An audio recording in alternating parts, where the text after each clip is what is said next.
wabarakatuh. Halo Sobat Hukum semuanya.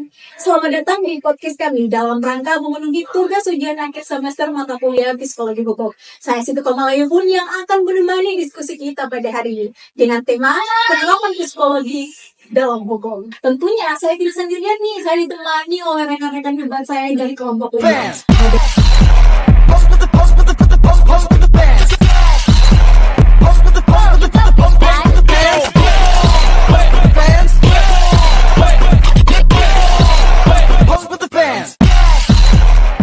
Masing-masing dari mereka akan membahas poin-poin penting dalam penerapan psikologi hukum.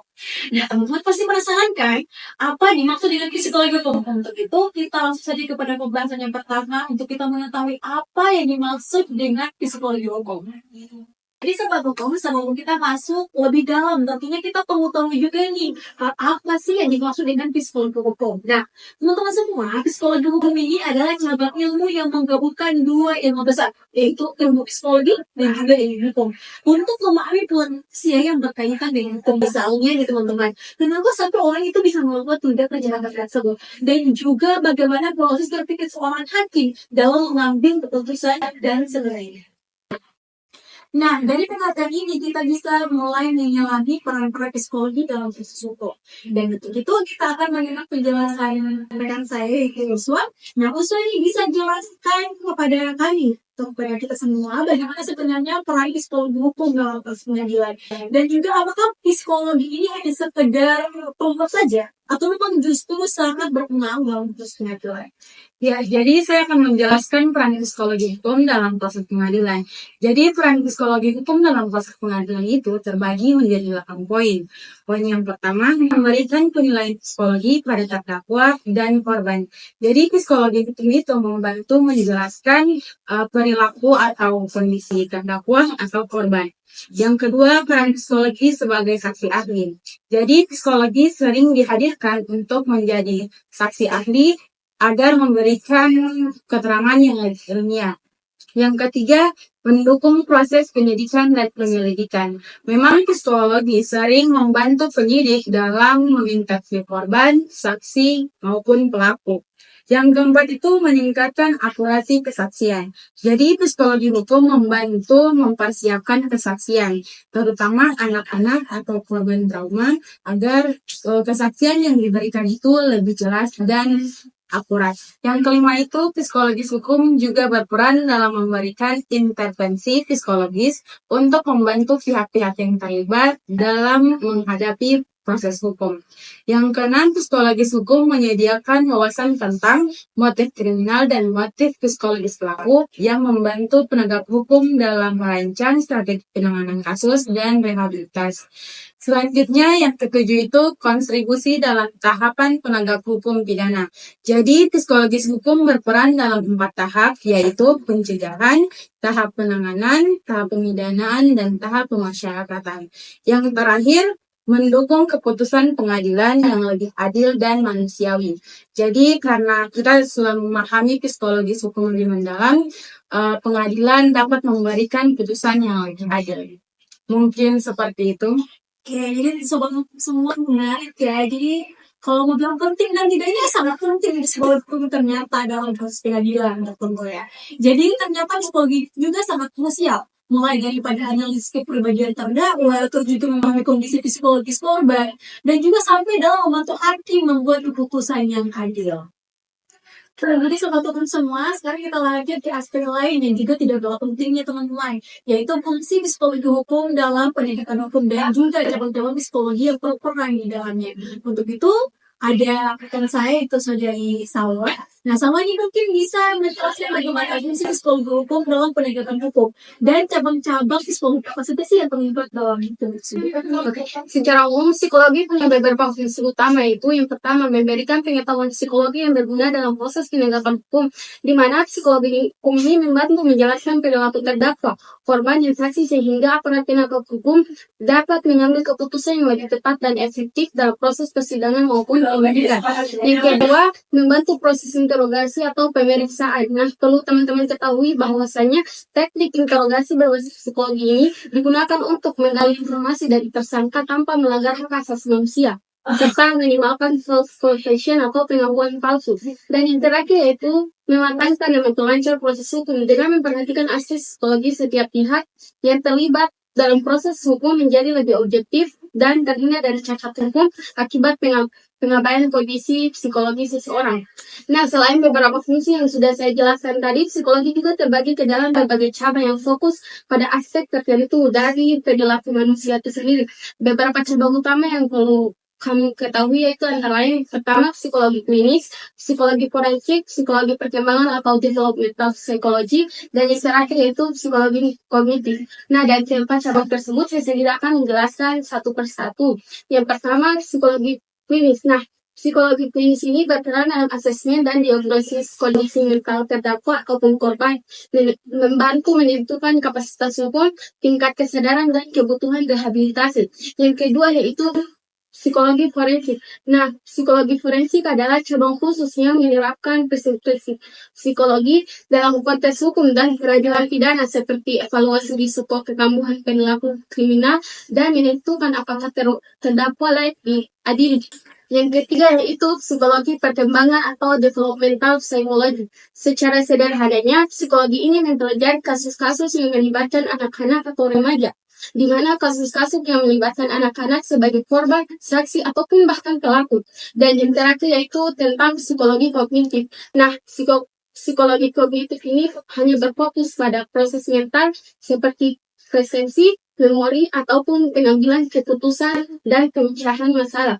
Mungkin seperti itu terkait dengan fungsi psikologi dan cabang-cabangnya sebenarnya. Oke, jadi terima kasih ya Saudara Salwa. Dan jadi kita bisa lihat nih, psikologi ini bukan hanya sebagai alat analisa saja, tapi dari penjelasan pertama juga, tapi juga nih berperan dalam proses penyelidikan, penyidikan, hingga pembuatan kebijakan hukum itu juga. Nah, cabangnya juga sangat luas yang teman-teman tadi sudah dijelaskan oleh Saudara Salwa tentang psikologi klinis dan juga psikologi forensik. Dan mungkin seperti itu ya Saudara Salwa. Oke, Sobat Hukum, jadi kita sudah mendengar nih penjelasan daripada Saudari Salwa terkait daripada cabangnya, terus juga fungsi daripada psikologi hukum. Nah, kita lanjut saja kepada rekan saya, Saudari Hilda, yang akan membahas terkait daripada seberapa luas sih ruang lingkup psikologi hukum itu. Nah, apakah hanya terbatas pada pelaku kejahatan dan korban saja, ataukah melibatkan aspek hukum yang lainnya? Mungkin seperti itu, boleh langsung dijawab. Oke, jadi ruang lingkup psikologi itu mencapai beberapa aspek. Yang pertama, terbentuknya norma atau kaidah hukum. Aspek ini mempelajari tentang proses psikologi yang melatar-belakangi terbentuknya norma-norma hukum, serta bagaimana norma tersebut dipatuhi atau dilanggar oleh individu dan masyarakat. Yang kedua, kepatuhan dan perilaku menyimpang terhadap hukum. Aspek kedua ini berfokus pada faktor psikologi yang mempengaruhi kepatuhan terhadap hukum, serta perilaku menyimpang atau kriminal, termasuk motif dan kondisi mental pelaku kejahatan. Yang ketiga adalah perilaku manusia dalam proses hukum, meliputi studi tentang ingatan saksi, pengambilan keputusan oleh hakim atau juri, serta perilaku pelaku hukum seperti terdakwa, korban, dan aparat penegak hukum. Yang keempat, psikologi dalam hukum pidana dan pengawasan perilaku, berfokus pada aspek psikologi dalam proses penegakan hukum pidana, termasuk penanganan, pemidanaan, dan pemasyarakatan pelaku kejahatan. Yang kelima, kajian psikologi terhadap institusi dan pelaku hukum. Ini berfokus terhadap perilaku dan sikap aparat hukum seperti hakim, jaksa, pengacara, serta interaksi antara hukum dan psikologi dalam sistem peradilan. Yang terakhir adalah pelayanan psikologi dalam konteks hukum, meliputi pendampingan psikologi di pengadilan, evaluasi psikologi terhadap pihak dalam proses hukum, serta kontribusi dalam penyelesaian sengketa dan rehabilitasi. Secara keseluruhan, ruang lingkup psikologi ini sangat luas dan mencakup beberapa aspek psikologi yang berkaitan dengan pembentukan, pelaksanaan, dan penegakan hukum serta perilaku manusia dalam konteks sistem hukum. Mungkin itu saja ruang lingkup psikologi hukum yang bisa saya jelaskan. Oke, terima kasih Saudara Hilda. Menarik sekali ya teman-teman semua. Jadi ruang lingkupnya itu sangat luas loh teman-teman. Tidak hanya pada pelaku, korban, tapi juga pada aparat penegak hukum yang tadi sudah jelaskan. Seperti polisi, jaksa, hingga pembuat kebijakan. Bahkan teman-teman masyarakat umum juga bisa menjadi objek kajian psikologi hukum. Dan akhirnya kita akan mendengar bagaimana sih sebenarnya manfaat nyata dari psikologi hukum dalam sistem peradilan. Untuk itu ada rekan saya yaitu Saudara Iki untuk menyampaikan bagaimana sih ternyata manfaat dari psikologi hukum dalam Baik, langsung saja kita masuk pada poin pembahasannya, yaitu manfaat psikologi hukum dalam sistem peradilan. Jadi di sini manfaat psikologi hukum sistem peradilan mempermudah penuntasan atau tindak pidana. Psikologi hukum memberikan perspektif ilmiah, yaitu membantu mengungkap atau menyelesaikan kasus tindak pidana dalam secara lebih efektif atau akurat.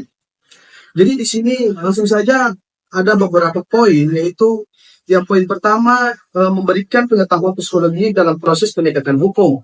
Jadi dalam proses penegakan hukum, yaitu psikologi hukum membantu menjelaskan perilaku terdakwa, korban dan saksi, sehingga proses persidangan atau menjadi lebih objektif dan adil. Yang kedua, mendukung tahapan penegakan hukum pidana. Jadi psikologi hukum berperan dalam seluruh tahapan penegakan hukum pidana, mulai dari pencegahan, penyidikan, pemidanaan, hingga pemasyarakatan, dengan pertimbangan atau kondisi psikologi pelaku dan korban, serta menghindari penggunaan kekerasan terlebih dahulu. Jadi di sini dapat akan masuk ke poin ketiga, yaitu memberikan intervensi psikologi di lembaga pemasyarakatan. Jadi dalam lembaga pemasyarakatan, psikologi hukum berkontribusi dalam asesmen dan rehabilitasi narapidana, sehingga proses pemasyarakatan dapat berjalan efektif dan mendukung perubahan perilaku ke arah yang lebih baik. Jadi kita masuk kepada poin yang keempat, yaitu meningkatkan kualitas putusan pengadilan. Jadi dalam kualitas putusan pengadilan dengan keterangan ahli psikologi, yaitu pengadilan dapat membuat keputusan yang lebih tepat dan manusiawi, terutama terkait dengan kondisi mental terdakwa dan dampak psikologi pada korban. Yang poin kelima, yaitu membantu aparat penegak hukum dan melaksanakan tugas. Jadi dalam melaksanakan tugas, psikologi hukum memperkuat kinerja atau aparat. Jadi seperti polisi, jaksa, dan hakim dengan memberikan pemahaman tentang aspek psikologi yang memengaruhi atau perilaku manusia dalam konteks hukum. Yang poin terakhir atau poin keenam, yaitu meningkatkan kesadaran hukum masyarakat. Dalam psikologi hukum juga berperan dalam edukasi dan intervensi psikologi untuk meningkatkan atau kepatuhan masyarakat terhadap hukum dan mencegah perilaku menyimpang. Jadi di sini secara keseluruhan psikologi hukum memberikan kontribusi penting dalam menciptakan sistem peradilan yang efektif, adil, dan manusiawi dengan mengintegrasikan pemahaman tentang perilaku dan kondisi psikologi manusia dalam proses hukum. Oke, baik, itu saja yang bisa kita jelaskan atau pemaparan materi dan saya. Oke, saya akan kembalikan kepada saudari Komal.